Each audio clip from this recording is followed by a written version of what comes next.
Pria itu memakan sepotong roti, lalu menyalakan mobil, dan dengan sengaja menabrak mobil polisi yang terparkir di depannya.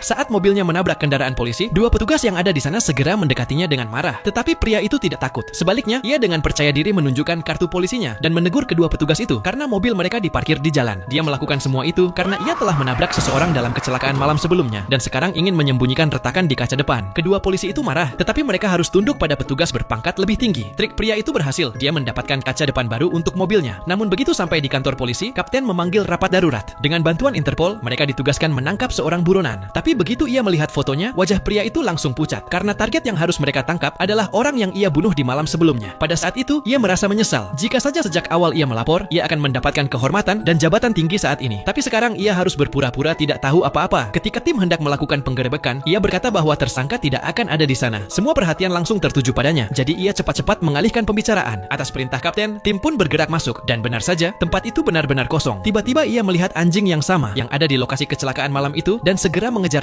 Saat melewati gerbang, jantungnya berdebar karena di depannya adalah tempat di mana kecelakaan terjadi tadi malam. Bekas ban pun masih terlihat jelas. Tiba-tiba sebuah mobil polisi berhenti di sana. Pria itu langsung panik. Saat petugas mendekat, dia menunjukkan kartu identitasnya. Polisi mengenali bahwa dia adalah seniornya dan menjelaskan alasan kedatangannya ke sana. Kantor polisi telah menerima laporan tentang kecelakaan tadi malam. Seseorang mengaku melihat tersangka menabrak korban, lalu melarikan diri setelah memasukkan tubuhnya ke dalam bagasi. Mendengar itu, ia bertanya siapa yang memberikan informasi tersebut. Polisi mengatakan panggilan itu datang dari telepon umum. Tak lama kemudian, anggota tim lainnya juga tiba. Selama penyelidikan, ditemukan bahwa kecelakaan memang terjadi. Petugas kemudian melihat ada kamera CCTV di sana. Wajah pria itu seketika pucat. Kapten segera memerintahkan agar rekaman kamera diperiksa. Mendengar itu, ia segera mengajukan diri untuk memeriksanya, tetapi kapten menolak. Sekarang dia tidak punya pilihan lain selain membuat rencana baru. Malam itu juga ia kembali ke kantor dan kemudian menyadari bahwa kamera hanya merekam dari sudut terbatas. Mereka melihat bahwa mobil dalam rekaman itu berwarna hitam. Plat nomornya terekam, tapi sebagian angka tidak terlihat jelas. Ia merasa lega, tetapi kegelisahannya masih belum hilang. Pria itu kembali lagi ke kantor polisi. Kali ini dengan niat menghapus semua bukti yang bisa mengarah padanya.